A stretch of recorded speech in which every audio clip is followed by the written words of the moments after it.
Welcome viewer, I am Murugan S. This video tutorial describes how to change text color in command prompt.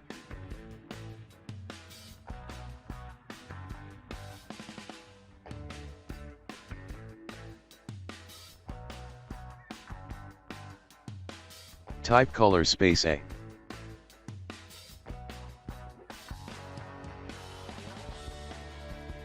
Type color space B. Type color space C. Type color space D.